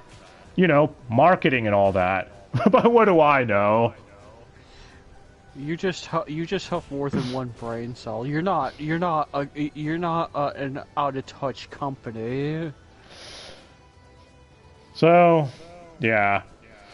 We're not quite done with Bleach, though. Still have a couple of loose ends to tie up. Because coming up next, we get to go back to Netflix. Fuck, you literally have to have every app. For the live-action movie adaptation. I know all of you had a collective groan at that, but no, surprisingly, it's actually okay. It's better than what we just finished. You would have to try pretty hard to be worse than that. I don't know. The only thing you can get out of it is memeing Tsukishima and dirty boots. That's all the arc gives you. It gives you Ririka if you like violent tsunderes. Yeah, exactly. It gives you nothing. Okay, fine. It gives you Todd and Vic interacting. Gives you Shishigawara, because he's Moe. Yeah, that's still not worth it. Watch this arc. Oh, yeah, real quick, before wrapping this up, I will say this, the one thing that made this arc way more tolerable is everyone did actually give a really good performance with their voice acting, because for fuck's sake, if they were giving a subpar performance, or, you know, if no one gave a shit, or we had bottom tier VAs, you all know who I'm thinking of, it would have made this arc way more of a slog to get through. What? Tell me I'm wrong. Yeah, Matt Mercer's voice out Tsukishima. Yeah, and he actually did a good job voicing. Like, even, like, as much as I'm sick of hearing Travis at this point, he at least brought his A game for Ginjo. I mean, it's still a lesser performance than before in Hellverse. Oh, that's why I said that was his best role in Bleach, in my opinion. And hey, Johnny on Bosch tried with Ichigo. He even tried giving Ichigo a deeper voice when he got his powers back to let you know he was serious. Yeah. Only for Ginjo to proceed the job saying, I have a Bankai. It just makes my hair white. That's it. He didn't even call it his Zanpakuto's name. Yeah, he didn't even call it his Zanpakuto's name, so is that really a Bankai? He didn't even have his Zanpakuto the whole time. He just had his stupid little Fullbringer sword. Except so how's that skulls on it. Does that count as a Bankai? Well, she sure still doesn't seem to have a Zanpakuto. Unless it... I don't fucking know. Again, Ginjo needs some explaining, but we didn't get that. We got maybe more on so. Honestly, I think that's one thing. Like, I know some people like this. Like I said, maybe it's because in the manga you can skim read. Because yeah, 24 episodes is a bit much for this arc. Yeah, and being as how I couldn't find anything on the birdcage, and everything about it was omitted on every character I looked at entry on the Wikia, which goes into great details over what happens in the final arc. We can safe to assume that that was filler, especially now knowing the motivation. If you guys like this arc, please tell us why. Please tell us who hurt you. I don't know. Like I said, there's good ideas, but I don't think they were executed well at all. Unless maybe the manga explains things a lot better. Falling down a cliff was their plan the whole time. You would fall rolling down the hill and replace yourself with a clone. But yeah, maybe the manga explains shit better. Whoever's read the manga for this arc, let us know. I don't know. I only read the final arc in the manga. But I would hope so. Yeah, if you like this arc, must have felt awkward hearing us bitch for the last 2 hours about it. Oh, it's not a good arc. It's really not. But, I don't know. Die, to make it fair, say something you like that, everyone else hates. That'll piss people off. Cyborg Justice. Okay, Well, Metal Gear Solid, the Twin Snakes. There, we're even. Not many people know what Cyborg Justice is, though. They just know it's that shitty game that's hard to control. Joke's on you, I mastered. Well, mine are more famous. I just said that, and I also got Clock Tower 2: The Struggle Within. Hey, Bates almost makes up for it. Bates is better than this entire arc. Prove me wrong. Maybe he should have voiced Ginjo. Yeah, but that would have been fucking awesome. Yeah, but it wouldn't have been the same as him calling a fucking 5-year-old a little shit and stabbing her.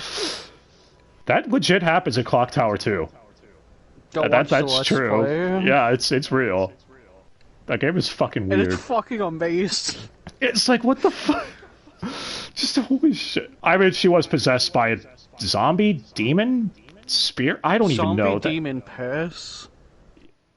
Yeah, Clock Tower 2 is a weird game. We're getting off topic though. We're dragging this on. Anyways, hope you all enjoyed. Let's know what you thought of Full Rearc. Maybe you agree with us. Maybe you don't. I don't know. Alright. Next time will be Bleach going live action. With just remember. Just to come. Just remember, guys. Tsukishima is your friend. He'll always be your friend. There's a little Tsukishima inside us all. If you want a friend, give them a little Momo stab. Maybe Tsukishima should have become Momo. No, wait, that would have been suicidal. Everyone would have stabbed him. But he was stabbed anyways. So do you think if Tsukishima... Do you think if Tsukishima became Byakuya's wife, that there would have been Fujoshi art of them after that? You underestimate the internet. And on that, I'm going to leave you all with that thought. Anyways, hope you all enjoyed. Till next time, we'll be back. Till next time. I came off road!